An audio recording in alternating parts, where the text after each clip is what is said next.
আল্লামা সাঈদীর বিরুদ্ধে যে মামলাগুলো দিয়েছিল তার ভেতরে একটা ছিল ধর্ষণের মামলা। যেই মহিলাকে ধর্ষণের মামলা দেওয়ার জন্য ওই মহিলাকে নিয়ে এসেছে এই যে অ্যাডভোকেট তাজুল ইসলাম, উনি জিজ্ঞাসা করছে, মা আপনাকে আল্লামা সাঈদী ধর্ষণ করেছে? বলছে জি হ্যাঁ। আপনার জন্ম তারিখ কত, জন্ম সাল? যে 1975। 1975 সালে আপনার জন্ম, আর 1971 সালে উনি আপনাকে ধর্ষণ করেছে। ওটা কি রুহের জগতে? এ পোড়াটা যে বানোয়াট, এটা আমি নিজের জীবন দিয়ে টের পেয়েছি। কারণ 3টা বছরে ওরা আমার এই বানোয়াট মিথ্যা একটা মামলা সাজিয়ে ফাঁসির কন্ডেম ছেলে রেখে দিয়েছে।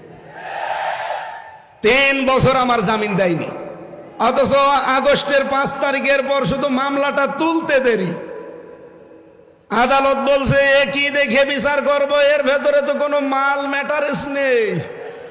আমি যে বিচার করব কোনো কিছুই তো পাই না, শুধু জামিন না জান পুরা মামলা খারিজ করে দিলাম। 3টা বছরই আমি প্রায় অসুস্থ ছিলাম। মাঝে মাঝে কারারক্ষীদেরকে কিছু হাদিয়া তৌফা দিয়ে বলতাম যে ভাই কিচ্ছু চাই না, শুধু আল্লামা সাঈদীর উনি যেহেতু হাসপাতালে থাকে মাঝে মাঝে আমার একটু হাসপাতালে নিয়ে চলেন, অন্তত 10-15 মিনিট সময় পাই, আল্লাহর ওলির কাছ থেকে শেষ কিছু কথা শোনা যাবে। উনি আমার শেষের দিকে 10টা মিনিট উপদেশ দিয়েছিলেন, হামজা আমার হয়তো জীবনে বের হওয়া যাবে কিনা জানি না, তবে যদি বাইরে যেতে পারো, আমার 2টা কথা বেশ ভালো মনে আছে, চট্টগ্রাম আর খুলনা, এই 2টা জায়গার নাম তিনি বলেছিলেন যে এই 2 জায়গায় যদি যেতে পারো, বাংলার জনগণকে এই 2 জায়গায় জানাবে কোনদিন আমি কোরআনের কথা বলতে পিছপা হইনি, তোমারও নির্দেশ দিলাম কোনদিন পিছপা হবা না। এটা আমার মাথায় হাত দিয়েছিল, আমার মনে হচ্ছে এখন ওনার হাত আমার মাথায় লেগে আছে। আমি ওনার ওই কথাটা যেন মরণের আগ পর্যন্ত মেনে চলতে পারি, আল্লাহ তৌফিক দেন, বলেন আমিন। বিশ্বনন্দিত মুফাসসির কোরআন আল্লামা দেলাওয়ার হোসাইন সাঈদী রহমতুল্লাহ আলাইহি, আল্লাহ রাব্বুল আলামিন তার গোলামের সারা জীবনের একটা দোয়া, আল্লাহুম্মা ইন্নী আসআলুকা শাহাদাতান ফি সাবিলিক। হে আল্লাহ, তুমি আমাকে সাধারণভাবে মরণ দিও না, শাহাদাতের মরণ দিও। আমি জেলখানায় যতবার সাক্ষাৎ পেয়েছিলাম, যে কয়বার তার কাছে যেতে পেরেছিলাম, বারবার বলতেন, হামজা আল্লাহ আমাকে যেন সাধারণভাবে মরণ না দিয়ে শাহাদতের মরণ দেয়। আল্লাহ ঠিক তার সারা জীবনের সেই দোয়া কবুল করে জালেমদের মাধ্যমে ইমাম আবু হানিফা রহমতুল্লাহ আলাইহি তাকে যেমন বিষ প্রয়োগ করে হত্যা করা হয়েছিল, এ বাংলাদেশের কৃতি সন্তান তাফসীরুল কোরআন মাহফিল এই শব্দটার সারা বিশ্বে যার নামে পরিচিত, তিনি শহীদ আল্লামা দেলাওয়ার হোসাইন সাঈদী। তাফসীরুল কোরআন মাহফিল এই শব্দের জনক বলা হয় তাকে।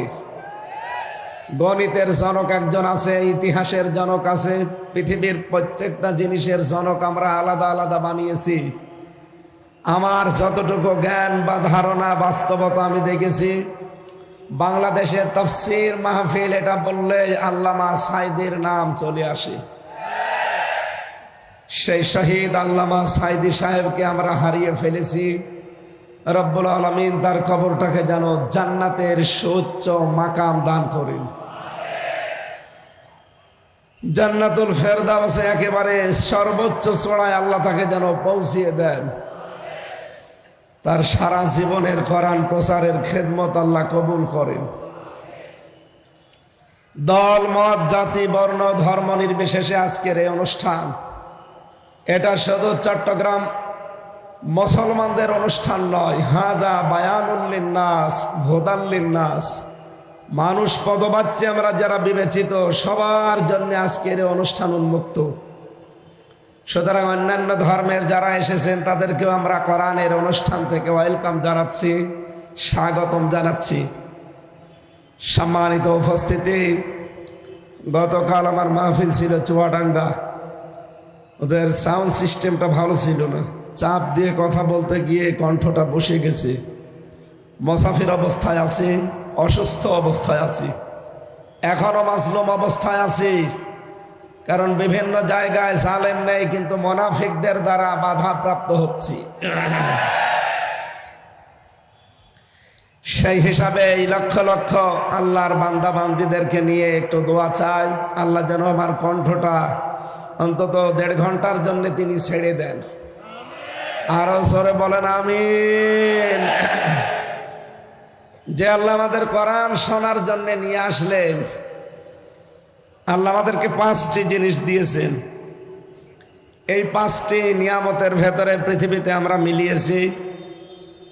বিজ্ঞান প্রমাণ করেছে এই 5টা বিষয় দুনিয়ার কারোর সাথে কারো মেলে নাই, কিয়ামত পর্যন্ত মিলবেও না। তার ভেতরে 1 নম্বরে এই যে কথা বলতে পারছি, কণ্ঠের স্বর। যতই কাছাকাছি মনে হোক, জীবনেও একরকম পাবেন না। বিজ্ঞান জানাচ্ছে এই কথা তৈরি হওয়ার জন্য কণ্ঠ নালীর ভেতরে 27টা স্তর পার করা লাগছে। 27টা ধাক্কা খাওয়ার পরে একটা কথা যখন সর্বশেষ বের হয়, তখন ওর ধরনটা পাল্টিয়ে যায়। আমার সাথে অধ্যক্ষ মোহাম্মদ তাহের সাহেবের কথা জীবনেও মিলাতে পারবেন না। হয়তো 1 থেকে 26 পর্যন্ত স্তরগুলো ঠিক আছে, একটার পরে একটা 27 নাম্বার যখন বের হবে, কথাটা আল্লাহ পাল্টিয়ে দেবে। তার ঢং, তার আওয়াজ, তার সিস্টেম আমার আল্লাহ নিজে কন্ট্রোল করে পাল্টিয়ে দেন। প্রতিটি জায়গায় একজন করে ফেরেশতা বসে আছে। 2 নম্বরে আমরা পেয়েছি বিজ্ঞান ভিত্তিক এই যে আমাদের জহব্বা, এই জহবার ভেতরে 1,17,000 এখানে 1,17,000 সেল দেওয়া আছে। এর ভেতরে 357টা স্তর আছে। স্তর 1 লক্ষ, এর উপরে 1 লক্ষ না 1.5 কোটির উপরে আচ্ছাদন স্তর আল্লাহ আমাদের এই জহব্বার ভেতরে সাজিয়ে দিয়েছেন। আপনি যদি 1.5 কোটি খাবার এই পৃথিবীতে খেতে থাকেন, এক একটা জিনিসের স্বাদ এই জহব্বা আলাদা আলাদা বলে দিতে পারবে। আমি বিশ্বের যতগুলো দেশ ঘুরেছি, বাংলাদেশ সহ যতগুলো খাবার আমি খেতে পেরেছি, অন্যান্য দেশের কথা বাদ দিলাম, বাংলাদেশে গাজীপুরে কাপাসিয়া থানার নিরিবিলি একটা হোটেল আছে, সেখানে 180 প্রকার খাবার আমি পেয়েছি। আমার জহব্বার ভেতরে আল্লাহ স্বাদ নেওয়ার জন্য 1.5 কোটি স্তর দিয়েছেন। পৃথিবীর কোন রেস্তোরাঁ, কোন রেস্টুরেন্ট, কোন হোটেলে, কোন বাড়িতে আজ পর্যন্ত 1.5 কোটি প্রকারের খাবার কেউ রান্না করতে পেরেছে? পারবে? সবচাইতে বেশি হয় নিরিবিলি হোটেলে 180 প্রকার। এর উপরে আমি আর পাইনি। এই জন্য আল্লাহ রাব্বুল আলামিন এই জহব্বার যে স্তর দিয়েছেন, এটা এক একজনের এক এক রকম স্বাদ গ্রহণ করার যোগ্যতা আল্লাহ রাব্বুল আলামিন দিয়েছেন। 3 নম্বরে পেয়েছি চামড়া। এই আমাদের শরীরের ভেতরে 3.5 হাত, এই বডিতে 9,768 প্রকার চামড়া আল্লাহ সাজিয়ে দিয়েছেন। এক এক জায়গার চামড়া এক এক রকম। সব জায়গার চামড়া যদি একরকম হতো, দুনিয়ায় কোনো কাজ আমরা করতে পারতাম না। আমার চামড়া ওনার চামড়া যদিও মনে হচ্ছে কাছাকাছি দেখতে, আমার চামড়া যদি ফেটে যায়, কেটে যায়, পুড়ে যায়, ওনার চামড়া এনে লাগিয়ে দেবেন। ডাক্তার সাহেব তো ছিলেন, চলে গেলেন, ওনাকে জিজ্ঞাসা করলো পেতেন। কোন মানুষের চামড়া আমার সাথে লাগাবেন, যত বেশি লাগাবেন তত পছন্দ ধরবে, ওই জায়গাটা নষ্ট হয়ে যাবে। আমার এই জায়গাটা যদি ভালো বানাতে হয়, আমার শরীরের এই 9,768 প্রকার চামড়ার কোন জায়গা থেকে কিনে ওই জায়গায় লাগিয়ে দিলে আস্তে আস্তে ভালো হয়ে যাবে। বাড়ি যেয়ে বলবেন আল্লাহু আকবার। এরপরে পেয়েছি আমরা আঙ্গুলের ছাপ। দুনিয়া তৈরি হওয়ার পর থেকে আজকের এই দিন পর্যন্ত এখান থেকে কিয়ামত পর্যন্ত যত মানুষ আসবে কারো সাথে আঙ্গুলের এই ছাপ কোনোদিন মেলে নাই, কোনোদিন মিলবে না। অথচ মাত্র 153টা এখানে রেখা দেওয়া আছে, মাত্র 153টা। কারো সাথে কারো মিল নেই। যদি মিলে যেত, কত মানুষের জমি জায়গা যে উলট পালট হয়ে যেত, তার ইয়ত্ত ছিল না। এরপরে আমরা পেয়েছি 5 নম্বরে মানুষের চোখ। এই চোখের ভেতরে 1,70,000 রগ আছে, মনি আছে, কর্নিয়া আছে, লেন্স আছে, লেস আছে, ইকুয়াল আছে, ডিপ ইকুয়াল আছে। এগুলোর এক এক মানুষকে আল্লাহ এক এক রকম ভাবে দিয়েছেন। কিয়ামত পর্যন্ত কারো চোখের এই স্তরগুলো, এই মণিগুলো একজনের সাথে আর একজন কিয়ামতের আগ পর্যন্ত মেলা সম্ভব না। যে আল্লাহ আমাদেরকে এগুলো দিয়েছেন, এই ময়দানে এতদিন পর্যন্ত প্রায় 17 বছর কেউ কথা বলতে পারে নাই, কোরআনের কথা হোক, বাইরের কথা হোক। অদৃশ্য শক্তি, বিশেষ করে এই জালেমরা আমাদের কণ্ঠকে রোধ করে রেখেছিল। 27টা স্তর পার করে যে আল্লাহ আমাদের কথা বলার যোগ্যতা দিয়েছেন, খলাকাল ইনসান আল্লামাহুল বায়ান। আল্লাহ বলেন, আমি মানুষ বানিয়েছি, আমি কথা বলা শিখিয়েছি।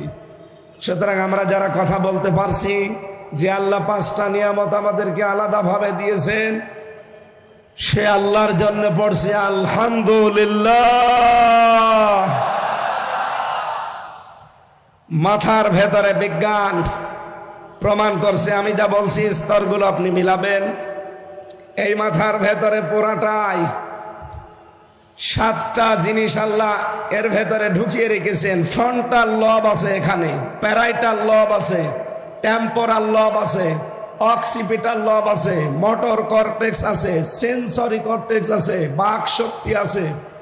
এর এক একটার ভেতরে 6টা করে জিনিস ঢোকানো আছে। কেউ ব্যথা অনুভব করে, কেউ সুখ পায়, কেউ শান্তি পায়, কেউ দুঃখ লাগলে টের পায়, কেউ আনন্দ পেলে টের পায়। এরকম 70,000 জিনিস আমাদের এই মাথার ভেতর থেকে পুরা শরীর আল্লাহ কন্ট্রোল করার জন্য দিয়ে রেখেছেন। 70,000 তার বলা হয়, যেগুলোকে সূক্ষ্ম সূক্ষ্ম তার দিয়ে। বিজ্ঞান জানিয়েছেন, একটা তার যদি অকেজে হয়ে যায়, আপনি পাগল হয়ে যাবেন, নিজের পায়খানা নিজে খাবেন। সুতরাং যে আল্লাহ এখনো পর্যন্ত আমাদের সবগুলো অর্গান ঠিক রেখে সুস্থ রাখলেন, জবান খুলে তার জন্য বলেন আলহামদুলিল্লাহ। নবীজির হাদিস পড়েছিলাম আমরা, তিরমিজি শরীফে নবীজি বলেন, মানিত্তাবাআল হুদা বিগাইরিল কোরআন আদাল্লাহুল্লাহ। পৃথিবীতে যেই লোকটা আল্লাহর পাঠানো এই আখেরি কালাম কোরআনে কারিম বাদ দিয়ে কোন জায়গায় হেদায়েত পাওয়ার জন্য ছুটে যাবে, তার নিয়ত যদি ভালোও থাকে, আল্লাহ নিজে দায়িত্ব নিয়ে তাকে গোমরা বানিয়ে দেবে। চট্টগ্রামবাসী শব্দের দিকে খেয়াল করলে আমরা দেখি, নবীজি যদি দল্লা ইয়াদিল্লু দিতেন, সোলাসি মুজাররদ থেকে যদি এ শব্দটা আসতো, বাংলা অর্থ দাঁড়াতো আপনি নিজেই নিজেকে খারাপ বানিয়ে ফেলেছেন। কিন্তু আদল্লা ইউদিল্লু বাবে ইফআল থেকে আসার কারণে বাংলা অর্থ দাঁড়িয়েছে, আপনার হয়তো নিয়ত ভালো ছিল, এমন কোন জায়গায় গিয়েছিলেন ভালো হওয়ার নিয়তে, কিন্তু সেখানে কোরআনে কারিম ছিল না, কোরআনের কর্মসূচি ছিল না। এই জন্য আল্লাহ নিজে রাগ করে আপনাকে দায়িত্ব নিয়ে আরো গোমরা বানিয়ে দেবেন। বলেন নাউজুবিল্লাহ। কথাটা ওজন কত আপনি এখনো টের পাননি। ও চট্টগ্রামবাসী, খুব খেয়াল করে হাদিসের দিকে মনোনিবেশ করেন। নবীজির কথা ছিল আদাল্লাহুল্লাহ, আল্লাহ নিজে দায়িত্ব নিয়ে তাকে গোমরা বানিয়ে দেবে।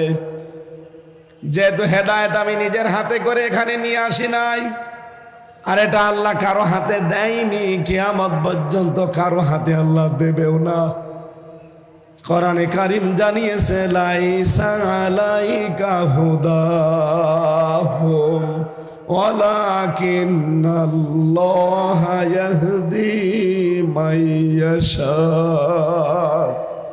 সূরা বাকারা 3 নম্বর পারার ভেতরে আছে, 5 নম্বর পৃষ্ঠার 5 নম্বর লাইনের 272 নম্বর আয়াতের প্রথম অংশে আছে।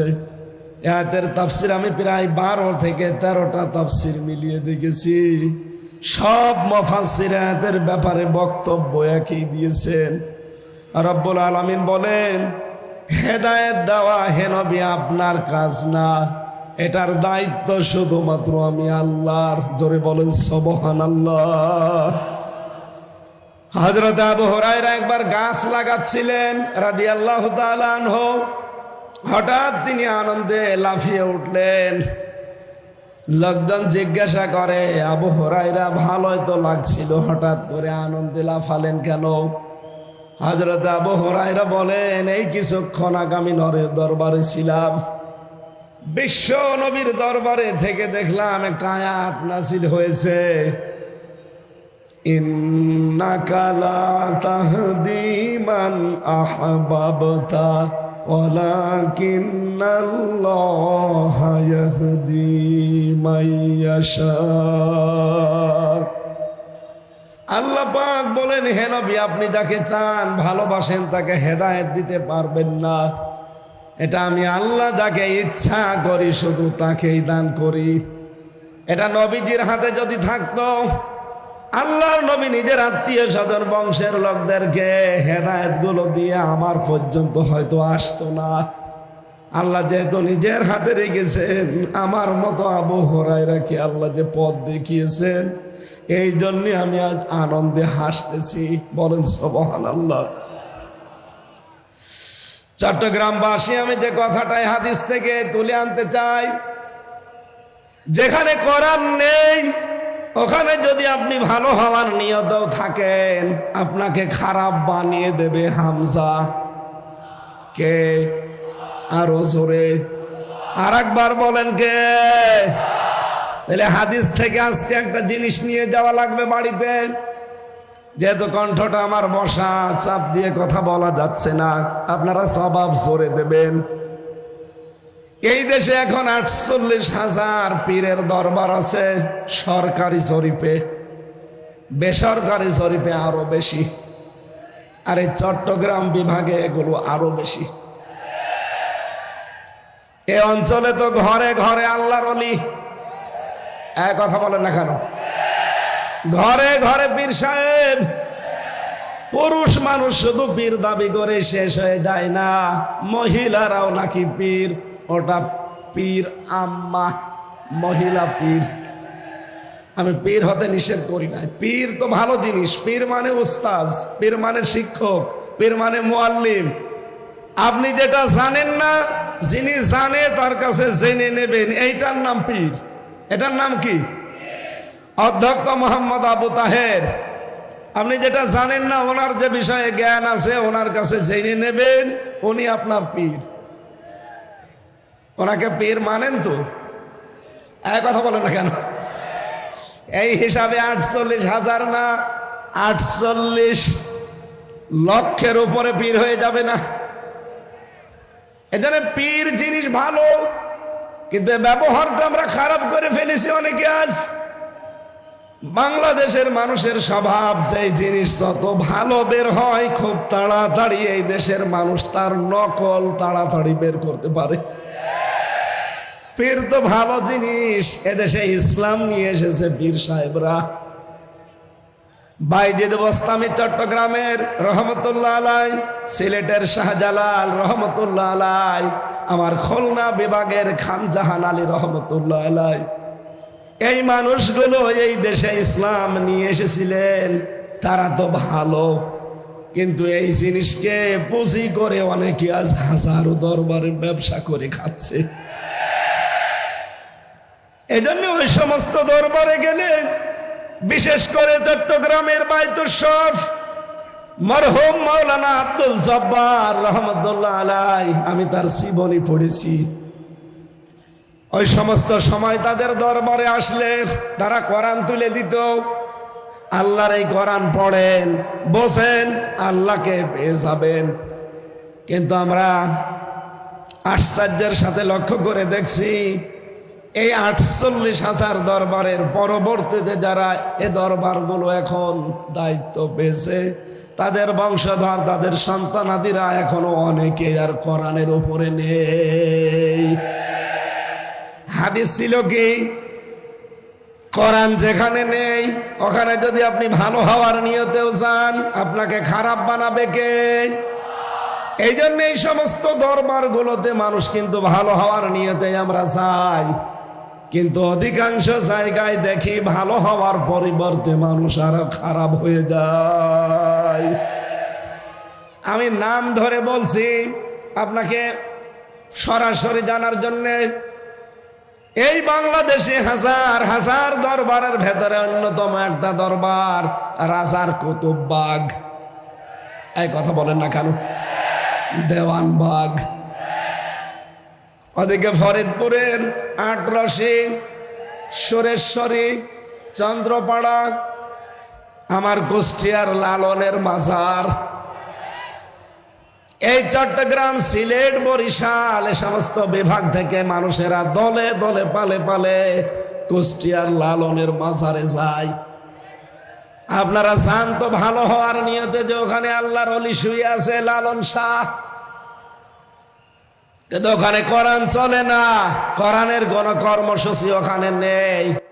ওখানে সব হয় প্রকাশ্য শিরিক, কুফরি আর বেদাত।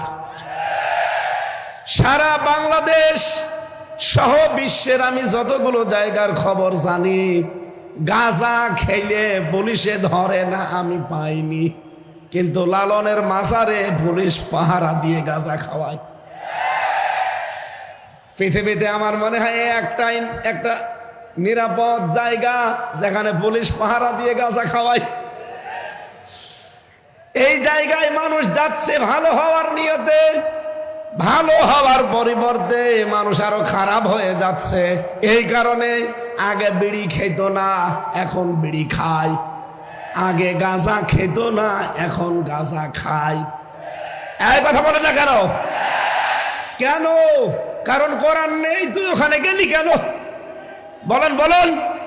সুতরাং এই বাংলাদেশে 48 লক্ষ যদি দরবার তৈরি হয়, যেই দরবারে কোরআন নেই, কোরআনের কর্মসূচি নেই, ওই দরবার যদি আমার বাবাও তৈরি করে, ওই দরবারে আমি আজকে থেকে নেই। কারা কারা সিদ্ধান্ত নিয়ে বাড়ি যেতে পারবেন দেখি হাত তোলেন মুসলমান। লিল্লাহে তাকবীর।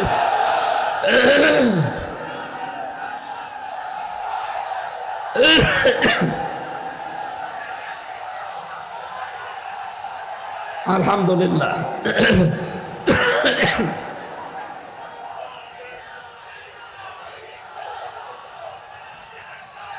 আমার ভাইরা,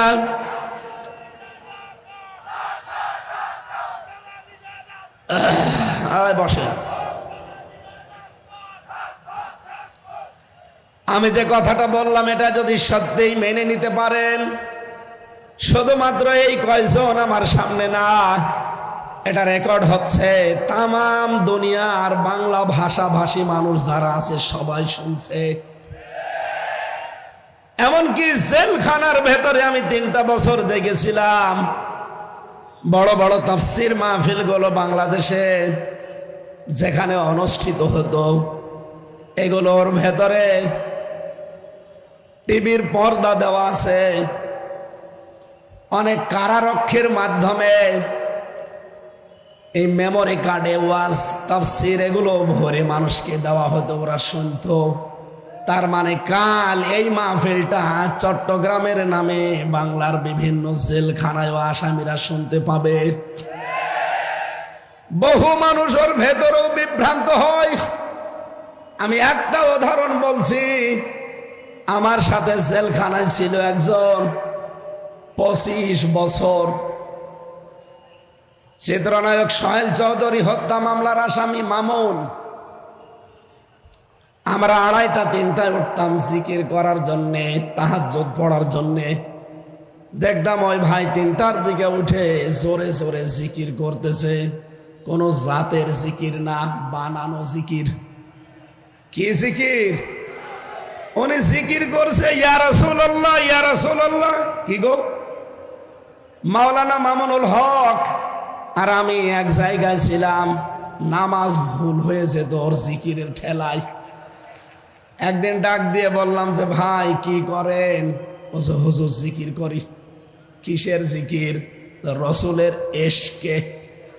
ও, আপনি ইয়া রাসূলুল্লাহ, ইয়া রাসূলুল্লাহ জিকির পেয়েছেন কোথায়? বলছে আমার এই জেলখানায়, আমার রুমে একজন সবুজ পাগড়ি মাথায় দেওয়া মাইজ ভান্ডারী বাবার মুরিদ এসেছিল। উনি আমাকে এই জিকির শিখিয়েছে যে তাড়াতাড়ি যদি বের হতে চান তাহলে ইয়া রাসূলুল্লাহ জিকির করেন। মাওলানা মামুনুল হক আর আমি দুইজন বললাম যে ভাই ইয়া রাসূলুল্লাহ বলে কোনো জিকির নেই।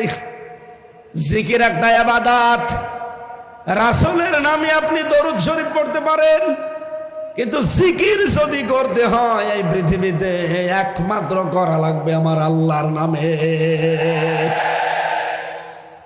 কোরআনে কারীম জানিয়েছে ওয়াল্লাযীনা লা ইয়াদউনা মা'আল্লাহি ইলাহান আখার। সূরা ফুরকান 68 নম্বর আয়াতের প্রথম অংশে আছে রব্বুল আলামিন বলেন রহমানের বান্দা তো তারা যারা আল্লাহর সাথে অন্য কাউকে ডাকে না। চট্টগ্রামবাসী, সারা বাংলাদেশের 64 জেলাতে আমার এই ছোট্ট জীবনে আমার যাওয়া আছে। আমি দেখেছি সবচাইতে বেশি জিকিরের নামে ভণ্ডামি হয় চট্টগ্রাম বিভাগে। জিকির একটা ইবাদত, এইটা নিয়ে পাগলামি শুরু হয়েছে। আপনি আল্লাহ বাদে কারো নামে জিকির করতে পারবেন না। এই কথা বলেন না কেন? এই যে ফেনী, কুমিল্লা, ব্রাহ্মণবাড়িয়া কোন বিভাগে? চট্টগ্রাম। বলেন বলেন, এখান থেকে জিকির গুলো বেশিরভাগ আবিষ্কার হয়। এরা আল্লাহর নামে কিছুক্ষণ জিকির করার পরে দেখি জিকির করে ইয়া রাসূলুল্লাহ, ইয়া আলী বাবা, দয়াল বাবা, কেল্লা বাবা, ফতে বাবা, শাহ আলী বাবা। সাবধান মুসলমান, এদের পরবর্তীতে 69 নম্বর আয়াত ইউদাআফ লাহুল আযাবু ইয়াউমাল কিয়ামাহ। আল্লাহ পাক বলেন আমার নামে জিকির করে আর পাশাপাশি অন্য কাউকে যারা জুড়ে ডাকে তাদের শাস্তি হবে ডবল। এদের লাইভ চলছে, আমি জানি ওনাদের কানেও যাচ্ছে। ও চট্টগ্রামের মুসলমানেরা, আপনার হাতে পায়ে ধরে বলছি, আমি আপনাকে বাঁচাতে চাই। আমি কোরআন দিয়ে দলিল দিয়েছি। আপনি যে বাবার কথা মতো জিকির করেন, উনি যদি কোরআনের দলিল দিতে পারে আমি আজকে আয়াত পড়বো না, আর বাদ দিয়ে দেব। কিন্তু আপনাকে কোরআনের দলিল দেওয়া লাগবে। কথা বলেন ঠিক কিনা? কিসের কেল্লা বাবা, কিসের ফতে বাবা, কিসের শাহ আলী বাবা? কোন বাবার নামে দুনিয়ায় জিকির নেই। জিকির হবে কার নামে? এমনকি লাভ ফাল দেওয়া জিকিরে নেই। জিকির হবে মনে মনে, কান্না জড়িত কণ্ঠে, মৃদু আওয়াজ দিয়ে, আবেগ দিয়ে। সূরা আরাফের 205 নম্বর আয়াতে 6 নম্বর আয়াতে আল্লাহ দলিলগুলো দিয়েছেন, আর আপনি বানিয়ে নিয়েছেন। এত জোরে জোরে লাফান, ফেরেশতারা পর্যন্ত আশ্চর্য হয়, আসলাম কোন দেশে। সাবধান, আজকে থেকে আর জিকির করা যাবে না আল্লাহ বাদে অন্য কোন নামে। জেলখানায় 25টা বছর ওই লোকটা, সে একটা মাজলুম মানুষ হয়ে গেছে। তাকে আপনি একটা ভালো জিকির শিখিয়ে দেবেন না, একটা নতুন আবিষ্কার করা জিকির আপনি শিখিয়ে তার জীবনটা আপনি ভুল পথে ঠেলে দিলেন। নিজেও তো জাহান্নামে যাচ্ছেন, ওই মানুষটাকেও সাথে নিয়ে যাচ্ছেন। এই কথা বলেন না কেন? সুতরাং বাংলাদেশে আলেম নামে কিছু জালেম পয়দা হচ্ছে। আমি নাম নিতে চাই না, তাদের আমার ঘৃণা লাগে। এই মানুষগুলো আজিয়ালি বাবা, শালি বাবা, কেল্লা বাবা, ফতে বাবার নামে জিকির করে আপনাদেরকে দিয়েও করায়। ওরা জাহান্নামে যাচ্ছে, যাক, ওদের শাস্তি হবে ডবল। আপনি আমি ওদের সাথে যেতে চাই? বলেন। সুতরাং আজকে সিদ্ধান্ত নিয়ে যারা হাত তুলেছেন, কোরআন যেখানে নেই আমি ওখানে আজকে থেকে আর নেই। তাহলে হেদায়েত আপনাকে আমার আল্লাহ দেবে। দ্বিতীয় পয়েন্টে পেয়েছি, বাংলাদেশে এখন 48টা রাজনৈতিক নিবন্ধিত দল, এর বাইরে আরো আছে নিবন্ধনের বাইরে, সব মিলে প্রায় 84টা হবে। যতগুলো দল এই দেশে রাজনীতি করছে, যেই দলের কর্মসূচিতে কোরআন নেই, কোরআনের কর্মসূচি নেই, আল্লাহর কসম আপনি যদি ভালো হওয়ার নিয়তেও সেখানে থাকেন, নিজে আল্লাহ দায়িত্ব নিয়ে আপনাকে আরো খারাপ বানিয়ে দেবে।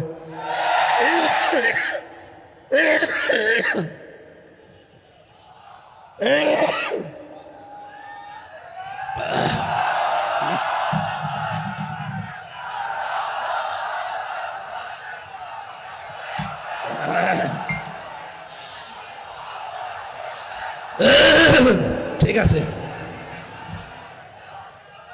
বীর চারতলাবাসী, আজকে থেকে এখনই সিদ্ধান্ত পরিবর্তন করা লাগবে। আমি আমার বাবার কথা বলছি না, আল্লাহর কসম আমি আমার ঈমান থেকে কথা বলছি।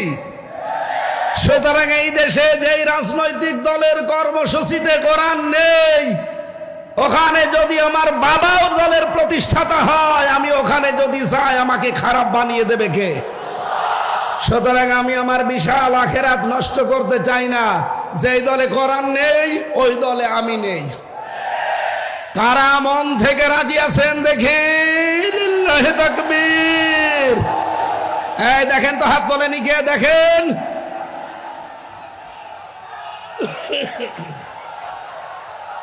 আলহামদুলিল্লাহ, মাহফিল সাকসেস। বসেন, আমি তো বসতে আর বলি না, বসেন। আলহামদুলিল্লাহ, মাহফিল সাকসেস। আর ওয়াজ লাগবে না, এবার মোনাজাত করে দি। আবার কি ওয়াজ করব? যেই দরবারে কোরআন নেই, যেই দলে কোরআন নেই, এগুলো বাদ দিলে বাংলাদেশে একামতে দিন ছাড়া আর কিছু থাকে না। কথা বলেন না কেন? দল মত নির্বিশেষে হাদিসের এই উপরে আমল করার তৌফিক কামনা করছি, আল্লাহ যেন দান করেন। বলেন আমিন। আমার আজকের আলোচনার বিষয়, না আমি চালাবো তো অবশ্যই, আমি এমনি বললাম। আমার কণ্ঠটা শুধু মানে সাপোর্ট দিচ্ছে না তাই। আসলে কালকে চুয়াডাঙ্গা জেলা তো গরিব জেলা, ওদের মাইক ওই রকম বাদাম বেচা মাইক, ওরা আমার কণ্ঠটা নষ্ট করে দিয়েছে। ও জেলায় আর যাওয়া যাবে না। শ্বশুর বাড়ি আমার ওই জেলায়, আমার বাবারও শ্বশুর বাড়ি, আমারও শ্বশুর বাড়ি, এই জন্য বেশি বদনাম আর করা যাচ্ছে না। কিন্তু আমার বাবার শালারা, আমার শালারা আমার কণ্ঠটা কালকে ওরা নষ্ট করে দিয়েছে। আমি এত আশা নিয়েছিলাম যে আজকে চট্টগ্রামের এই ঐতিহাসিক প্যারেড ময়দানে একটা নতুন বিষয়ের ওপরে আলোচনা করবো আপনাদের সামনে, কিন্তু কণ্ঠ সাপোর্ট করছে না। জোরে কথা বললে এই যে স্তরগুলো ভেঙে যাচ্ছে। কয়টা স্তর পার করে কথা হয়? একটু মাঝে মাঝে ঝামেলা হলে আপনারা কিছু মনে করেন না, আসলে সাপোর্ট দিচ্ছে না। 3টা বছরে জালেমরা এমন কোন টর্চার করে নাই, ফাঁসির ওই কন্ডেম ছেলে আমরা 11 ঘন্টা টাঙিয়ে মাজায় দড়ি দিয়ে পিটিয়েছে। খাবার দাবার তো দিতই না, ওই যেন মরে না যায় তাই। যোগাযোগ বিচ্ছিন্ন, আমার দিকে সিসি ক্যামেরা তাক করা, কেউ যেন আমার সাথে কথাও না বলে। আর দায়িত্বে দিতেও আমার কারারক্ষী যারা, দেবদুলাল, সুব্রত বালা, কাঞ্চন কুমার, অসিত রায়, তো সব আল্লাহর ওলি। এর কাছে আলেমি কি আর জালেমি কি? ওর কাছে যে 2-1টা কোরআন হাদিসের কথা বলবো, ও তো আল্লাহকে বিশ্বাস করে না। এই যেখানে ভূতের ভয় সেখানে রাত হয়, এমনি 5-6 দিন আছি জ্বরে, এরপরে আবার এই বড় অনুষ্ঠানটা আমার কপালে পড়ে গেছে।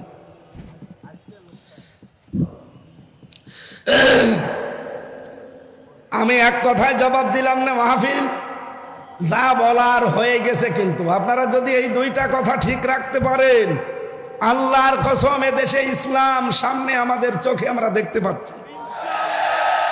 কারণ বিজয় যদি আসে তাহলে 9টা লক্ষণ আল্লাহ মানুষকে দেখায়। সূরা নসরের প্রথম 2টা আয়াতে আপনি দেখবেন 2টা আছে, ইদা জা নাসরুল্লাহি ওয়াল ফাত, যখন আসবে আল্লাহর সাহায্য তখন আপনি বিজয় দেখতে পাবেন। বিজয়ের চিহ্ন, নমুনা, সিমটাম 9টা। কয়টা? তার প্রথমটা হচ্ছে ওয়ারাইতান নাস ইয়াদখুলুনা ফি দীনিল্লাহি আফওয়াজা। হে নবী, আপনি দেখবেন দলে দলে পালে পালে মানুষ ইসলামে প্রবেশ করছে। আপনি 2024 সালের আগস্টের 5 তারিখের আগ পর্যন্ত জরিপগুলো দেখবেন, বাংলাদেশ সহ ইন্টারন্যাশনাল যত জরিপ আছে এগুলোর খোঁজ খবর রাখা লাগবে আমাদের চোখ কান খোলা রেখে। এর আগের জরিপ আমি দেখেছিলাম, মাত্র 100 জনের 15 জন মানুষ চাইতো এদেশে ইসলাম কায়েম হোক। মাত্র 100 জনের 15 জন, তার ভেতরে হয়তো একজন আলহাজ শাহজাহান চৌধুরী আছে।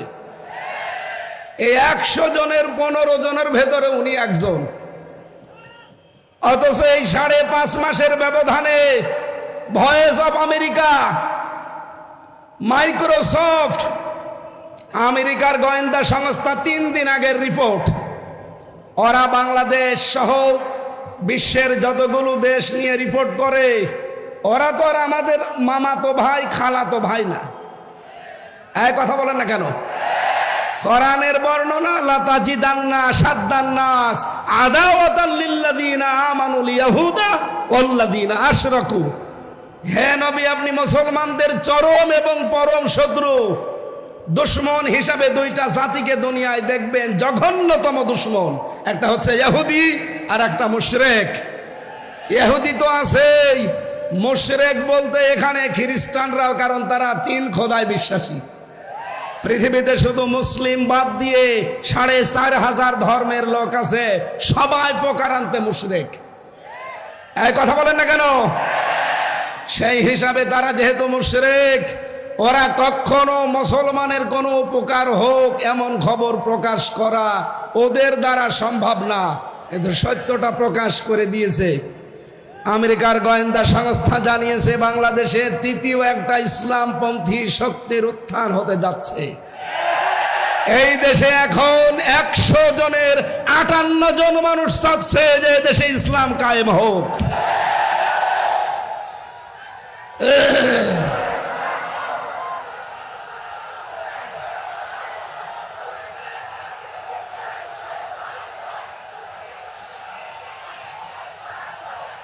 আলহামদুলিল্লাহ।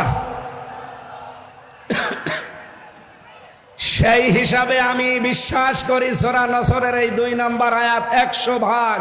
আপনারা না 98 ভাগ? কত ভাগ? ফি দীনিল্লাহি আফওয়াজা, দলে দলে পালে পালে মানুষ ইসলামে প্রবেশ করবে।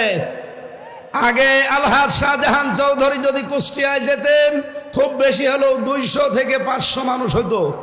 এখন শাহজাহান চৌধুরী কুষ্টিয়ায় যাক, আমিরে জামাত ডক্টর শফিকুর রহমান কুষ্টিয়ায় যাক, চরমনায়ের পীর সৈয়দ রেজাউল করিম সাহেব যাক, 200-500 না, 2 থেকে 5 লাখ মানুষ কমপক্ষে হবে, কোনো ব্যাপারই না। এটা আফওয়াজার ভেতরে পড়ে না। মাত্র 5 মাসের ব্যবধানে যদি অবস্থা আল্লাহ তৈরি করে দেয়, আর 5 মাস যেতে দেন। এই জন্য সৈয়দ মুফতি রেজাউল করিম হাফিজাহুল্লাহ 3 দিন আগে উনি সাংবাদিকদেরকে জানিয়েছেন যে নির্বাচন 1 থেকে 1.5 বছর পর হোক, অসুবিধা নেই। পেছন দিক থেকে দেখলাম একজন জামা টেনে ধরছে। তার মানে সে বুঝে ফেলেছে যে না, হবে না। এ হুজুর সব এক হয়ে গেছে, দেশের দাড়িওয়ালা টুপিওয়ালা, নামের আগে যাদের মোহাম্মদ, নামের শেষে হুসাইন, এদেরকে আর থামানো যাচ্ছে না। এরা সব এখন এক হয়ে গেছে। সুতরাং আমি বিশ্বাস করছি কিছুদিনের ভেতরে দেখবেন 100 জনের 100 জন মানুষ বাংলাদেশে বলবে আমরা কোরআনের রাজ কায়েম করতে চাই। আল্লাহ যেন এটা দেখে মরার তৌফিক দেন, বলেন আমিন। জেলখানার 3টা বছরে ফাঁসির কন্ডেম সেলের ভেতরে যেহেতু যোগাযোগ বিচ্ছিন্ন ছিলাম, আল্লাহর সাথে সম্পর্ক আমার খুব ভালো ছিল। 24টা ঘন্টায় কোনো কাজ নেই। বই পড়ার জন্য কারারক্ষীকে বললে যেহেতু দেবদুলাল এনে দিত বঙ্গবন্ধুর আত্মজীবনী, ও ছাতা পড়ে আমি করবো কি? বলতাম যে স্যার একটু বই এনে দেন। একদিন নিয়ে এসে দিল বঙ্গবন্ধুর ছেলেবেলা। আমি বললাম এটা লাগবে না। তারপরের দিন বললাম, উনি নিয়ে এসে দিল বঙ্গবন্ধুর চীন সফর। স্যার আর বই নেই? হ্যাঁ আছে, নিয়ে আসেন। এরপরে নিয়ে এসে দিয়েছে বঙ্গবন্ধুর আত্মজীবনী। একদিন রাগ করে বলে ফেললাম যে বই নিয়ে আসার আর জায়গা পান না, আমার ফাঁসি চাই, এই বইটা নিয়ে আসতে পারেন না? এই বই পড়তে নেই। পড়তে নেই কেন? ওইটা নিয়ে আসেন। আমি মেজর ডালিম বলছি ওই বইটা নিয়ে আসেন। আপনি যেহেতু অন্য ধর্মের মানুষ, আপনি তো আনবেন না। তো অন্তত কোনো মুসলমান কারারক্ষীকে বলেন সে যেন একটা তাফসির আমার এনে দেয়। আল্লাহর ইশারা এনে দিয়েছে ফি জিলালিল কোরআন আর তাফহিমুল কোরআন। আমি যেই দুইটাকে সবচাইতে বেশি ভালোবাসি। 3টা বছর মাওলানা মামুনুল হক, মাওলানা শাকাওয়াত হোসেন রাজি আর মুফতি নূর হোসাইন নুরানি হাফিজাহুল্লাহ, 3 জন আলেম আমার পাশে ছিল। খুব বড় মাপের আলেম তারা, কওমি মাদ্রাসার বড় ভালো মানুষ। অনেক অবদান আমার এই 3 বছরে তাদের জীবনে আর আছে। আমি তাদের কাছে ঋণী হয়েছি, তাদের কাছে অনেক কিছু পেয়েছি, বিশেষ করে আরবি গ্রামার। আমি কোরআনের সাথে তাফসিরের সাথে মিলিয়ে মিলিয়ে যেগুলো পেয়েছি, 3টা বছর আল্লাহকে আমি একটা কথাই মনে হয় বেশি বলেছি, আল্লাহ জীবনে আমি কিচ্ছু চাই না, কোনোদিন বের হতে পারবো কিনা তাও জানি না। কারণ জালেম যে এইভাবে পড়ে যাবে কেউ কল্পনাও করে না। আমার একটাই দোয়া ছিল, মাবুদ যদি বাইরে কোনো দিন যেতে পারি, অল্প সময়ে মেন কথাগুলো তোমার বান্দাদের সামনে সহজ সরল ভাষায় যেন বলতে পারি, সেই তৌফিক আমাকে দিও। আর আমি চর্ম চোখে যেন দেখে মরতে পারি যে 56,000 বর্গ মাইল এই কালাম দিয়ে চলছে।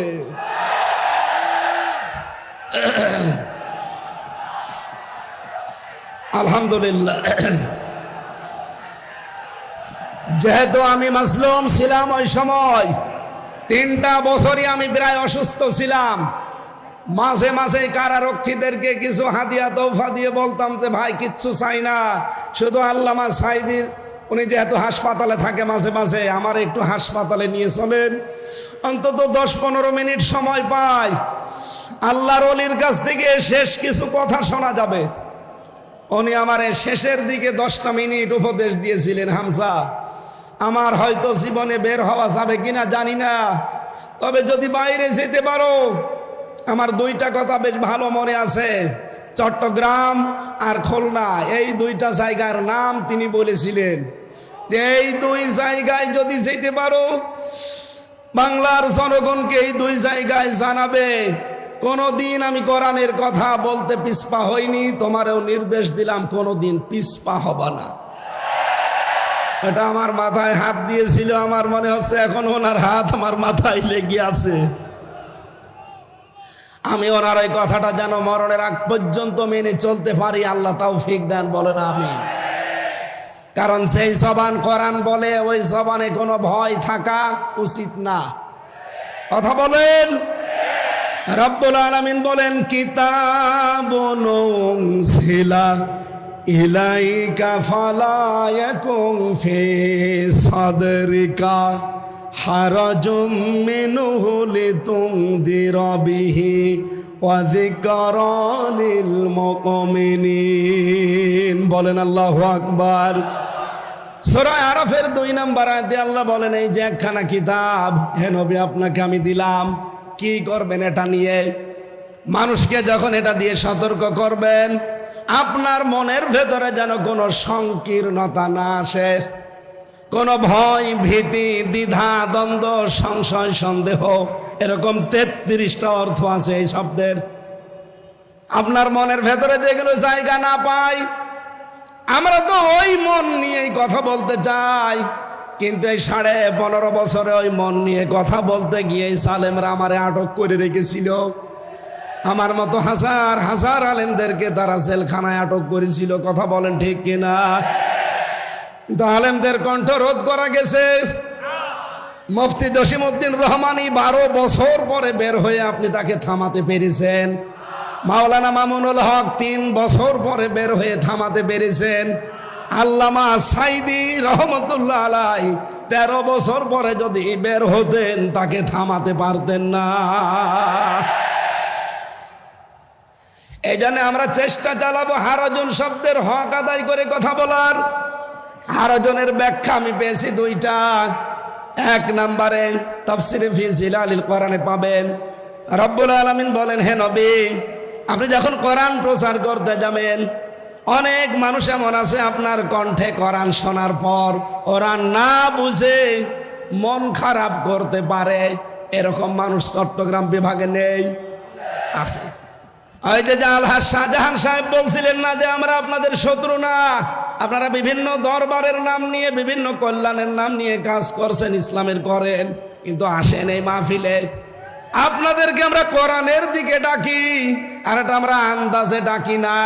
কুল হাদিহি সাবিলি আদউ ইলাল্লাহ আলা বাসীরাতিন আনা ওয়া মানিত্তাবা'আনি। সূরা ইউসুফের 108 নম্বর আয়াতে আল্লাহ বলেন, হে নবী আপনি বলেন এইটাই আমার পথ, এইটাই আমার। আমি মানুষকে আল্লাহর দিকে ডাকি, আমি আন্দাজে ডাকি না, আমি বুঝে শুনে ডাকি। এইটাই আমার পথ, এবং আমাকে যারা অনুসরণ করবে তাদের এই একই পথ। সেই হিসাবে আমরা আপনাদেরকে আহ্বান জানাচ্ছি, আপনি আসেন কোরআনের কাছে, কোরআন পড়েন, কোরআন বসেন।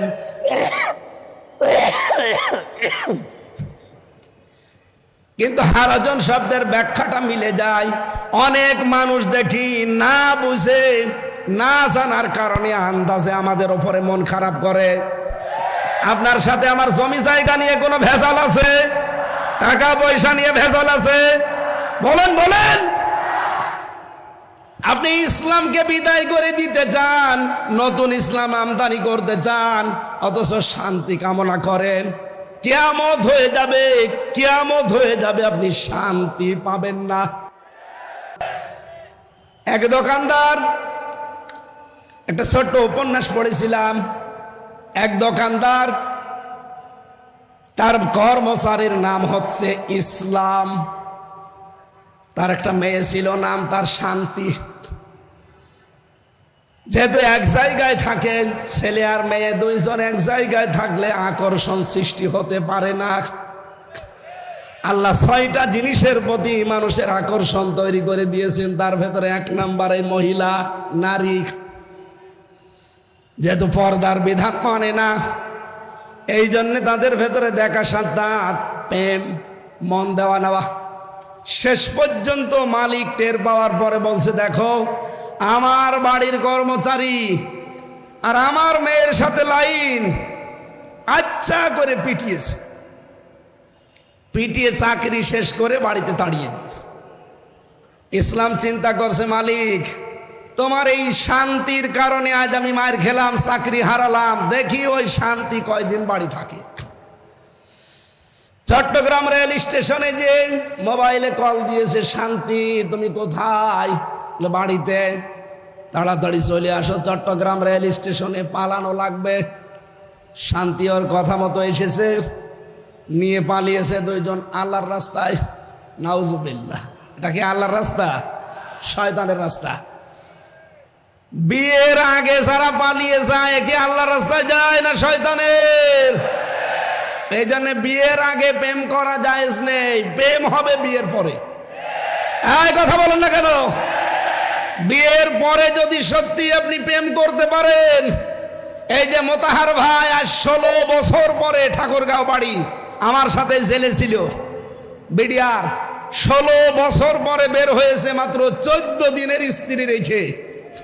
বিয়ের পরে মাত্র 14 দিন সংসার করে জেলে গিয়েছিল, 16 বছর জেল খাটার পরে কয়েকদিন আগে বের হয়েছে। এসে দেখে বউ এখনো যায়নি, ওই অবস্থায় আছে। ওনার প্রেম হয়েছিল বিয়ের আগে না, বিয়ের পরে। এখন সাংবাদিকরা বলছে আপনি যে বিয়ে করেছিলেন কিভাবে, যে বৃত্তান্ত আসার সময় আমি শুনছিলাম। এই জন্য বিয়ের আগে যারা প্রেম করে ওদের 100 জনের 98টা সংসার টেকে না। এই কথা বলেন না কেন? বিয়ের পরে যাদের প্রেম হয় ওদের 100 জনের 98টা সংসারই টিকে যায়। এর দৃষ্টান্ত এই যে মোতাহার আলী বিডিআর ভাই, পালিয়েছে 2 জন। সকালবেলা দেখে মেয়ে বাড়ি নেই, শান্তি। দোকান খোলা বাদ দিয়ে রাস্তায় চিল্লাচ্ছে, আমার শান্তি গেল কোথায়, আমার শান্তি গেল কোথায়। এলাকার লোকজন বলছে কি হয়েছে, বলে আমার শান্তিকে খুঁজে পাওয়া যাচ্ছে না। লোকজন বলে আপনি চিল্লাচ্ছেন, দাঁড়ান, শান্তি খোঁজ করার আগে বলেন আপনার বাড়ির কর্মচারী সেই ইসলাম কোথায়। ওকে গতকাল আমি পিটিয়ে বের করে দিয়েছি, বিদায় করে দিয়েছি। লোকজন বলে আপনি কি পাগল না মাথা খারাপ? ইসলামকে পিটিয়ে ঝাঁটিয়ে বিদায় করে দেওয়ার পরে আপনি শান্তি তালাশ করেন? ইসলাম যেখানে শান্তি সেখানে। আজ আপনি ইসলাম যেটা আসল ওইটা বাদ দিয়ে নতুন ইসলাম আমদানি করে বিভিন্ন দরবার কায়েমের মাধ্যমে চালিয়ে যাচ্ছেন। যখন তাফসির করা হয় ওইগুলো টেকে না, তখন আপনার মন খারাপ হয়। এই কথা বলুন, আপনি শান্তি দিতে পারবেন না, আরো অশান্তির দাবানল ওখানে জ্বলবে। হারজনের দ্বিতীয় ব্যাখ্যা পেয়েছি। হে নবী, আপনি যখন কোরআন থেকে তাফসির করবেন, ব্যাখ্যা বিশ্লেষণ জানাবেন, তখন দেখবেন সমাজে অনেক নিয়ম নীতি চালু করা আছে ইসলামের নাম বলে, যেহেতু আগে ওইগুলো ইসলাম আসলে না, মানুষের বানানো। আপনি আসল ইসলামের কথা বললে ওইগুলো টিকবে না। যারা ওইগুলো নিয়ে এতদিন আবহমান কাল ধরে বিভিন্ন নাম দিয়ে ব্যবসা করে খাচ্ছে, তারা আপনার উপরে রাগ করবে। আপনার হাদিয়া তওফা নজর নিয়াজ তখন ওরা বন্ধ করে দেবে। আমাদের সারা দেশে এখন একই অবস্থা। কথা বলেন ঠিক কিনা? কথা বলার আগেই এই 15.5 বছর তো কান পোড়া দিত। এখন কান পোড়া না দিলেও এই কথা বলে যে কোরআন থেকে আপনি কথা বলবেন, শুধুমাত্র কবরের কথা বলবেন। আরে ভাই, আপনি যে কবরের কথা বলার জন্য আমার কানের কাছে মুখ নিয়ে বলেন, কবরে তো সর্বপ্রথম শুরু হবে 3টা রাজনীতি। যারা আজ বলেন যে কোরআনের সাথে রাজনীতির সম্পর্ক নেই, আমার এই ছোট্ট মাথার ভেতরে 918 জায়গায় আয়াত পেয়েছি কোরআন দিয়ে রাজনীতি করা লাগবে। আমার চাইতে যারা বড় বড় মাথা নিয়ে বসে আছে ওনারা আরো বেশি পাবে। সুতরাং এই কথাগুলো যারা বলেন, আমার মনে হয় তারা কোরআন মানে কি তাও জানে না। ওদের পেটে যদি আপনি বোম মেরে বলেন যে কোরআন মানে কি, বলেন তো, বলতে পারবে না। আমার যতটুকু বিশ্বাস, যারা কোরআনের কথা শুনলে শুধু রাজনীতির গন্ধ খোঁজেন, এখন নতুন নতুন করে কিছু মানুষ তৈরি হচ্ছে। আগামীকাল যিনি আসবেন তার পেছনে অনেকে অলরেডি লেগে গেছে। বিশেষ করে আমার চুয়াডাঙ্গার একজন, চাঁপাইনবাবগঞ্জের স্বামী স্ত্রী 2 জন, কিশোরগঞ্জের এক আল্লাহর ওলি, আগে ছাত্রলীগের সভাপতি ছিল। হাসিনা নমিনেশন দেয়নি, তাড়িয়ে দিয়েছে, বাধ্য হয়ে এখন খয়রাতি আর একটা দলে যোগ দিয়েছে। এই 4 জনের কথা সারা বাংলাদেশে আমি শুনতে পাচ্ছি। মিজানুর রহমান আজহারীর নাম ধরে ধরে বিষদগার চালাচ্ছে। ডক্টর মিজানুর রহমান আজহারীর নামে জামাতের প্রোডাক্ট বলার কারণে আল্লাহ একজন জাহান্নামের কীট জাহান্নামে পাঠিয়ে দিয়েছে। এই কথা বলেন না কেন? সাবেক এক প্রতিমন্ত্রীকে জাহান্নামের কীট ওইটা, কারণ তার আদর্শ মোহাম্মদ রাসূলুল্লাহ ছিল না, ওর আদর্শ ছিল কোন এক বাবা। এই কথা বলেন না কেন? সাফ কথা বলছি, বাংলাদেশে যার আদর্শ বিশ্ব নবী নয়, আপনি মরে গেলে বিনা হিসাবে বিনা বিচারে জাহান্নামে যাবেন, বিচারও লাগবে না, হিসাবও লাগবে না। আমি বানিয়ে বলছি। সূরা হুদ 12 নম্বর পারা 12 নম্বর পৃষ্ঠার 1 নম্বর লাইনের 98 নম্বর আয়াত। ইয়াকদুমু কওমাহু ইয়াউমাল কিয়ামাতি ফাআওরাদাহুমুন নার ইলা আখির আয়াত। যদিও আয়াতটা ফেরাউন সম্পর্কে নাজিল হওয়া, যত তাফসীর পড়েছি সব মুফাসসির আয়াতের বক্তব্যে সামারাইজ এইটাই দিয়েছেন, যেই দলের নেতা জাহান্নামে যাবে ওই দলের কর্মী সব তার সাথে জাহান্নামে যাবে। আপনি এবার বিবেককে জিজ্ঞাসা করে দেখেন, আপনার নেতা কি জান্নাত পাওয়ার মতো? আপনি এমন নেতার আদর্শ মানেন যার রাত 9টার পরে ঠিক মতো পা মাটিতে পড়ে না, তাল গাছকে ধাক্কা দিয়ে বলে ভাই সাইড দিয়ে আর কতক্ষণ দাঁড়াবো, এই কথা বলে না কেন? এই জন্য রাজনীতির গন্ধ না খুঁজে মাওলানা আজহারীকে যারা জামাতের প্রোডাক্ট বলে চালানোর কারণে মারা তো গেছে, আমার মনে হয় অলরেডিও জাহান্নামে চলেও গেছে। কারণ তার আদর্শ যেহেতু বিশ্বনবী ছিল না, যার আদর্শ নবী মুহাম্মদ রাসূলুল্লাহ না, সে কোথায় যাবে? আরো জোরে বলেন। এখন যারা এগুলো বলছেন জনগণকে বিভ্রান্ত করার জন্য, উনি অ্যাক্টিভ ভাবে কোন রাজনৈতিক দলের সাথে নাম লিখাননি। কথা বলেন না কেন? আরো জোরে বলেন। আরে ভাই, এই গত 4 দিন আমরা যারা কথা বলছি, মাওলানা আব্দুল্লাহ আল আমিন, মাওলানা কামরুল ইসলাম সাঈদ আনসারী, সাজ্জেদ কামাল উদ্দিন জাফরি হাফিজাহুল্লাহ, আমি আমির হামজা সহ যদি কোনো ট্যাগ আমাদের পেছনে দিতেন, তাও হয়তো কেউ বিশ্বাস না করুক, শয়তান হালকা বিশ্বাস করত। কিন্তু আপনি ওই লোকটার নামে এমন একটা ট্যাগ লাগিয়ে দিচ্ছেন, শয়তানও বিশ্বাস করে না। আল্লামা সাঈদের বিরুদ্ধে যে মামলাগুলো দিয়েছিল তার ভেতরে একটা ছিল ধর্ষণের মামলা। যেই মহিলাকে ধর্ষণের মামলা দেওয়ার জন্য ওই মহিলাকে নিয়ে এসেছে এই যে অ্যাডভোকেট তাজুল ইসলাম, উনি জিজ্ঞাসা করছে, মা আপনাকে আল্লামা সাঈদী ধর্ষণ করেছে? বলছে জি হ্যাঁ। আপনার জন্ম তারিখ কত, জন্ম সাল? যে 1975। 1975 সালে আপনার জন্ম, আর 1971 সালে উনি আপনাকে ধর্ষণ করেছে। ওটা কি রুহের জগতে? এ পোড়াটা যে বানোয়াট, এটা আমি নিজের জীবন দিয়ে টের পেয়েছি। কারণ 3টা বছরে ওরা আমার এই বানোয়াট মিথ্যা একটা মামলা সাজিয়ে ফাঁসির কন্ডেম ছেলে রেখে দিয়েছে। 3 বছর আমার জামিন দেয়নি, অথচ আগস্টের 5 তারিখের পর শুধু মামলাটা তুলতে দেরি। আদালত বলছে এ কি দেখে বিচার করব, এর ভেতরে তো কোনো মাল ম্যাটারস নেই। আমি যে বিচার করব কোনো কিছুই তো পাই না, শুধু জামিন না জান পুরা মামলা খারিজ করে দিলাম। আমি বলতে গেলাম যে আদালত 3 বছর এই মামলা তো আপনার কাছে ছিল, তখন তো বলেননি যে কোনো মাল নেই, আজকে হঠাৎ করে কি হয়ে গেল? এইটাই বলতো হুজুর আমার কিছু করার নেই, আমার হাত বাঁধা ছিল। হ্যাঁ, কথা বলেন না কেন? আজকে আমার হাত খোলা আছে, আজ আমি ন্যায় বিচার করতে পারছি। আমরা বলতে চাই এই দেশে 1628টা চেয়ারে দায়িত্বে ছিল যারা, সবগুলো জালেম আর জালেমদের দোষর। একটাও যেন কোনো চেয়ারে আর থাকতে না পারে, প্রত্যেককে ওখান থেকে নামিয়ে দেন এই জালেম এবং জালেমদের দোষর হওয়ার কারণে। এখানে বৈষম্যের শিকার ছিল এই 17 বছর যারা, তাদেরকে বসান। এই কথা বলেন না কেন? এবং এই 1628টা চেয়ারে যারা বসবে তাদের প্রত্যেকের হাত আমরা দেখতে চাই আবু সাঈদের মতো এভাবে খোলা থাকবে। কারা কারা এটা চান দেখে?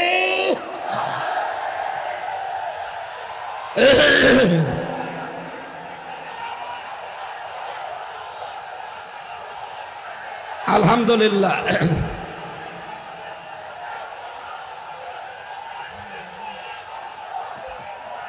হ্যাঁ, এবার বসেন, আমি তো দাঁড়াতে বলি না, বসেন বসেন। আমাদের আজকের আলোচনার বিষয় আমি আরম্ভ করছি, যেহেতু হারাজন শব্দের ব্যাখ্যা বলছিলাম যে নির্ভীক হয়ে কথা বলা লাগবে। কে বেজার হবে, কে খুশি হবে, ওটা আমার দেখার দরকার নেই। আমি দেখতে চাই আমার আল্লাহ কি বলেছে, রাসূল কি করেছে এ কথাটা বলেছিলেন বিংশ শতাব্দীর একজন মুজাদ্দিদ।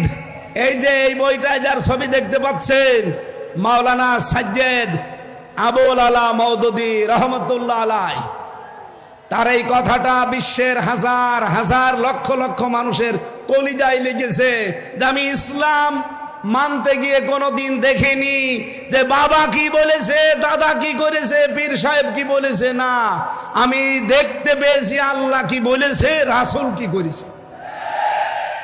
আমরা তার এই কথাকে সামনে নিয়ে তাফসীরুল কোরআন মাহফিল লিখে দিয়েছেন।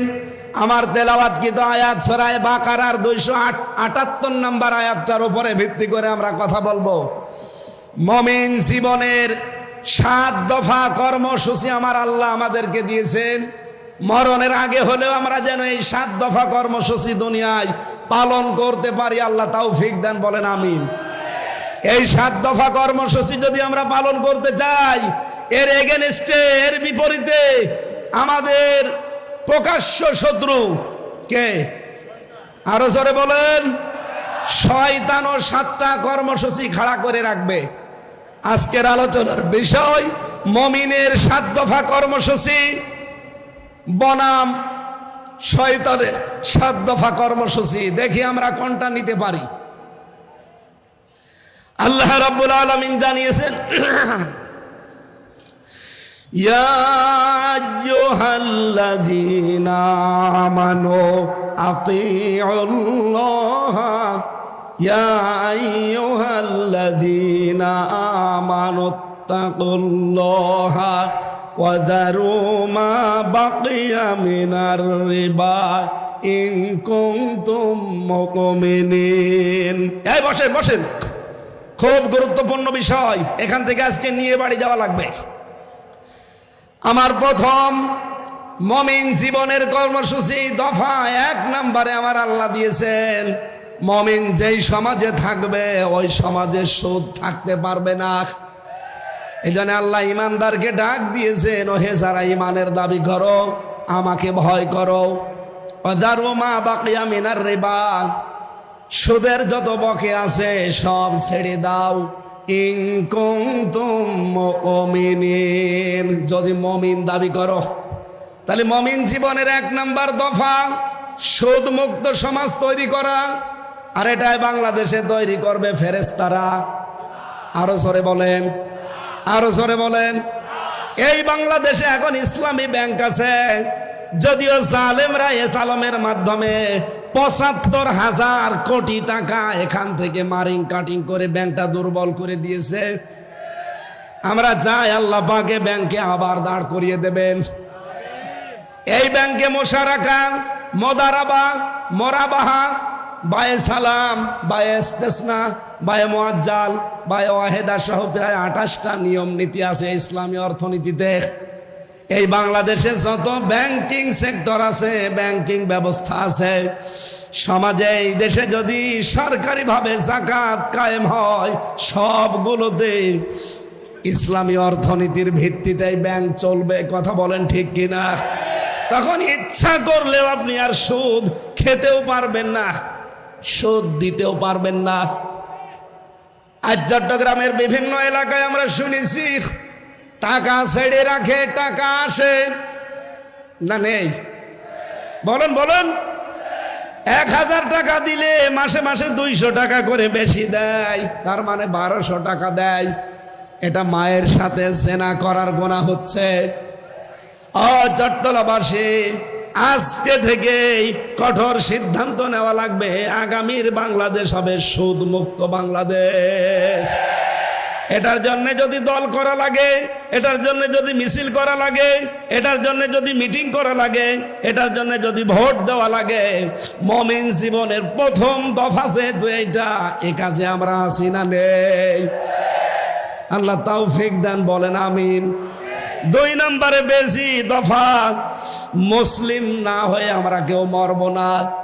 সূরা আলে ইমরানের 102 নম্বর আয়াতে আল্লাহ দলিল দিয়েছেন, ইয়া আইয়ুহাল্লাযীনা আমানু ইত্তাকুল্লাহা হাক্কা তুকাতিহি ওয়া লা তামুতুন্না ইল্লা ওয়া আনতুম মুসলিমুন।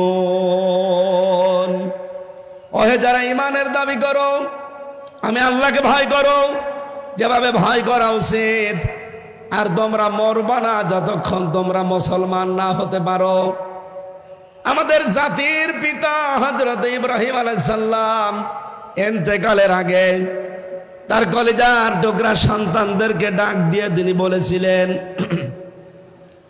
ওয়া ওয়াসা বিহা ইব্রাহিম বানিহি ওয়া ইয়াকুব ইয়া বানিয়া ইন্নাল্লাহ হাসতাফা লাকুমুদ্দীনা ফালা তামুতুন্না ইল্লা ওয়া আনতুম মুসলিমুন।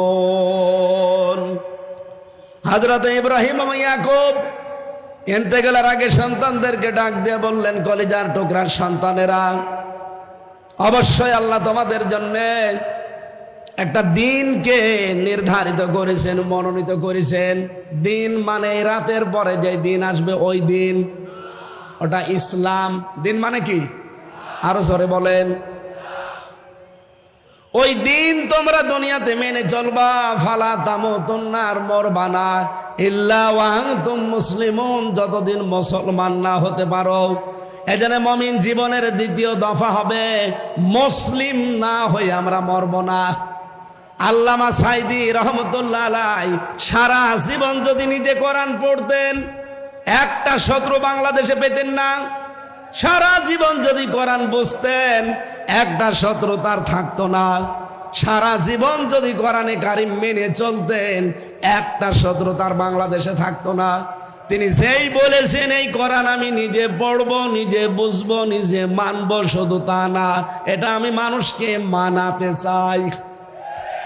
এই কথা বলুন।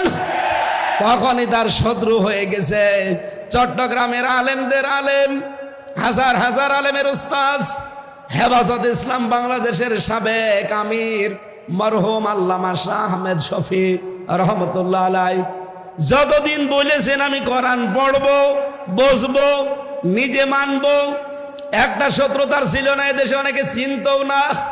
যেই বলেছে না আমি এটা মানুষকে মানাতে চাই, তখনই তার নাম হয়ে গেছে তেতুল হুজুর। এই জন্য আমাদের এই দেশে আমি মুসলমান না হয়ে মরব না। এই কর্মসূচি হাতে নিলে অবশ্যই কিছুটা কিছু বাধা আসবে।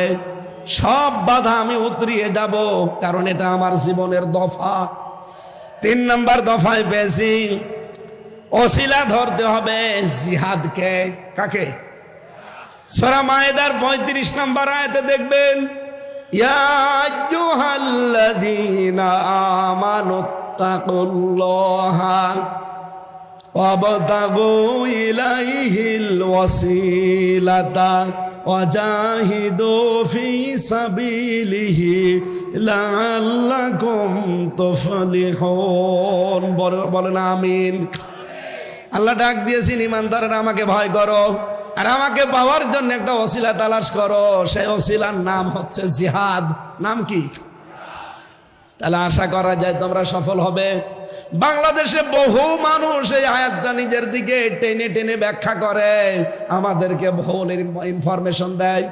তারা বলতে চায় ওসিলা তালাশ করো মানে পীর ধরো। কোন তাফসিরে আমি এটা পাইনি, ওরা সব বানিয়েছে। ওসিলা শব্দের ব্যাখ্যা পেয়েছি আমি 3টা। ওসিলা মানে নেক কাজ, ওসিলা মানে কোরআন, ওসিলা মানে 3 নম্বরে নবীর সম্মান। আপনি পীর ধরা লাগবে পেলেন কোথায়? সুতরাং আল্লাহ পর্যন্ত পৌঁছানোর একটাই মাধ্যম আছে উত্তম, সেটা হচ্ছে জিহাদ। আর জিহাদ বলা হয় তাকে অন্যায় যেখানে জিহাদ সেখানে। আজ বাংলাদেশের সবচাইতে বড় অন্যায় আরম্ভ হয়েছে চাঁদাবাজি। সুতরাং চাঁদাবাজি যেখানে, দলমত নির্বিশেষে ঐক্যবদ্ধ হয়ে প্রতিহত করা লাগবে সেখানে। এটার নাম জিহাদ। এইটার মাধ্যমে আল্লাহ পর্যন্ত যাওয়া যাবে। এটা আমাদের জীবনের 3 নম্বর দফা বানানো লাগবে মুমিন জীবনের। 4 নম্বরে বেশি সত্যবাদীদের সাথে থাকা লাগবে। সূরা তাওবা 119 নম্বর আয়াতে আছে, ইয়া আইয়ুহাল্লাযীনা আমানুত্তাকুল্লাহা ওয়া কুনু মা'আস সাদিকিন। ওহে যারা ইমানের দাবি করো আমাকে ভয় করো, আর দুনিয়ায় যারা সত্যবাদী তাদের সঙ্গে থাকো। জোরে বলেন সুবহানাল্লাহ। সত্যবাদী পৃথিবীতে আল্লাহর দৃষ্টিতে তারা এই দুনিয়ায় যাদের সম্পর্ক কোরআনের সাথে আর কোরআন কায়েমের সাথে। আপনি তাফসিরে ফি জিলালিল কোরআন দেখবেন, এর ব্যাখ্যা আছে। 5 নম্বরের দফা বেশি সদা সত্য কথা বলা লাগবে। সূরা হাসাবের 70 নম্বর আয়াতটা দেখবেন, ইয়া আইয়ুহাল্লাযীনা আমানুত্তাকুল্লাহা ওয়া কুলু কাওলান সাদীদা। ওহে ঈমানদারেরা আল্লাহকে ভয় করো, আর কথা বললে সোজা সরল সত্য কথা বলো। এ নির্দেশ কার? এই বাংলাদেশে যখনই আপনি এই দফাটা কায়েম করতে যাবেন যে আমি সত্য বই মিথ্যা বলিব না, তখন হাজারো মিথ্যা বিচার বন্ধ হয়ে যাবে। আমি দেখেছি আমার বিরুদ্ধে 4 জন সাক্ষী এনেছিল প্রশাসন। এই জালেম সরকার কুষ্টিয়ার 4 জনকে বানিয়ে সাক্ষী নিয়ে এসেছিল আমার বিরুদ্ধে। তারা সাক্ষী দেওয়ার আগে পিপি তাদেরকে কোরআন শরীফ হাতে তুলে দিল। এটা তুলে দিয়ে বলছে, যাহা বলিব সত্য বলিব, সত্য বই মিথ্যা বলিব না। অথচ এটা যে হাত থেকে সরে গেল দেখলাম পুরা যা বললো সব মিথ্যা কথা।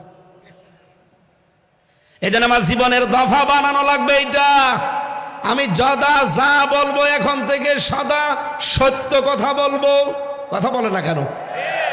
6 নম্বরে আমি দফা পেয়েছি মুমিন জীবনের, এইটাই আমার মনে হয় আসল দফা। এখন থেকে বিশ্ব নবী মুহাম্মদুর রাসূলুল্লাহকে একমাত্র আদর্শ মানা লাগবে।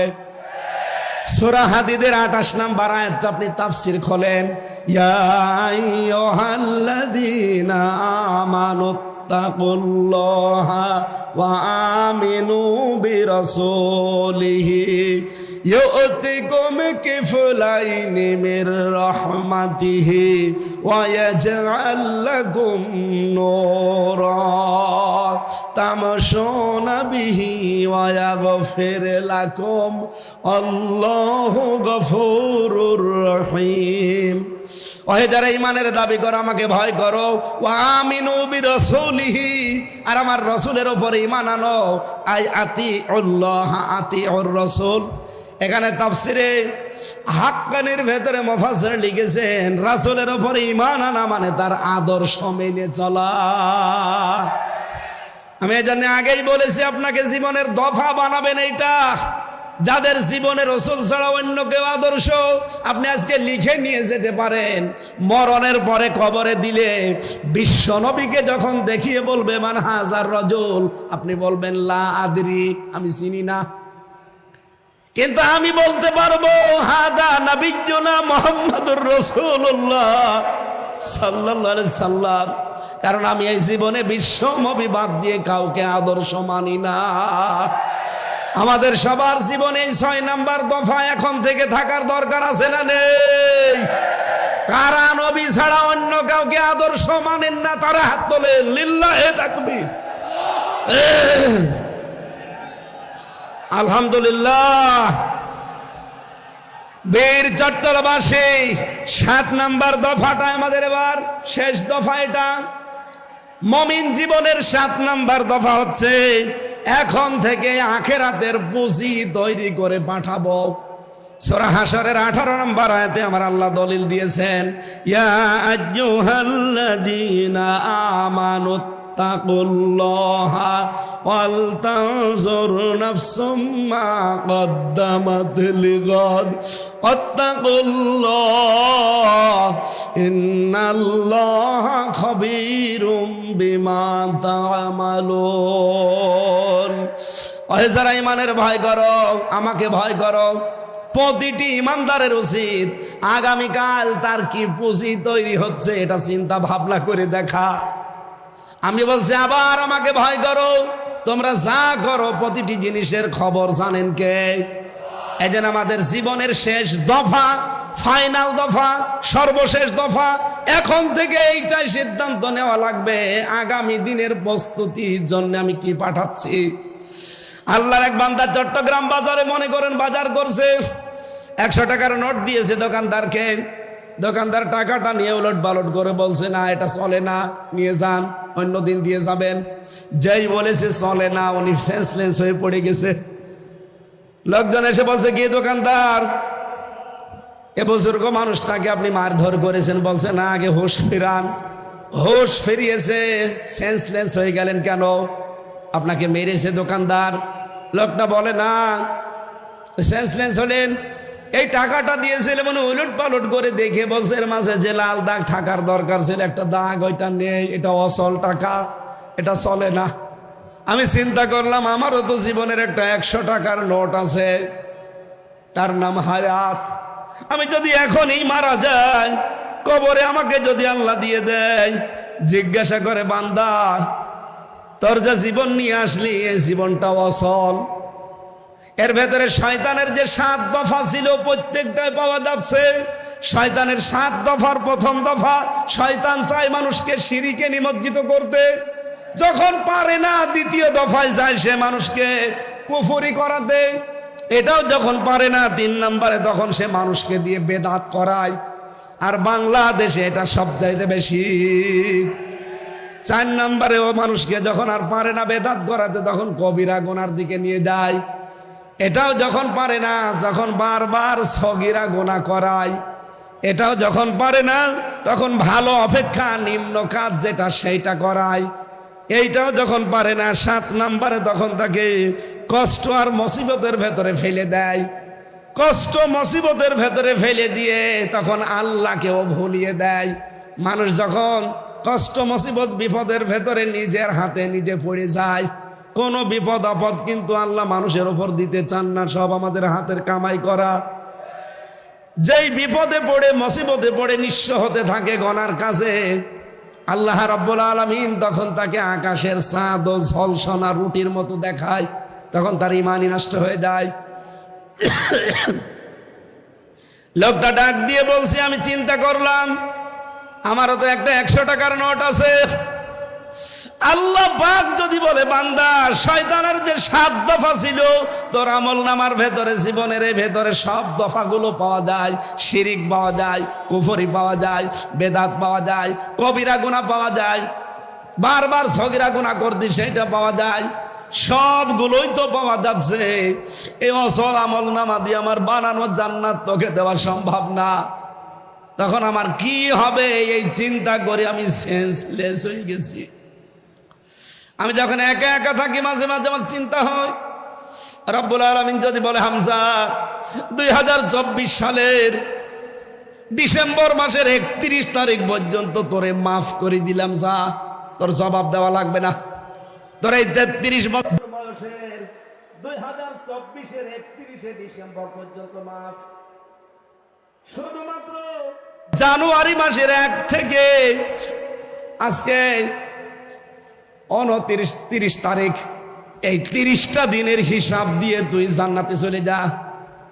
আমার মাঝে মাঝে চিন্তা হয় একা থাকলে যে আমার এই 30 দিনের হিসাব দেওয়াও সম্ভব না। আপনারা পারবেন? এই জন্য 7 নাম্বার দফাটা এখন থেকে আরম্ভ করেন। আখিরাতের জন্য কিছু পুঁজি তৈরি করে পাঠান। আমি সহ যারা এসেছি প্রত্যেককে আল্লাহ পাক এই 7টা দফা মেনে চলার তৌফিক দিন, বলেন আমিন। শয়তানের এই 7 দফায় ঝাঁটার বাড়ি দিয়ে আজকেই বিদায় নিতে পারি, আল্লাহ তৌফিক দেন, বলেন আমিন। আগামীকাল যেহেতু এর চাইতে আরো 10 গুণ মানুষ বেশি আসবেন আপনারা, আমি জানি। এক একজন অন্তত 4-5 জন করে নিয়ে আসবেন। ডক্টর মাওলানা মিজানুর রহমান আজহারি শ্রদ্ধাভাজন বড় ভাই আগামীকাল আসবেন।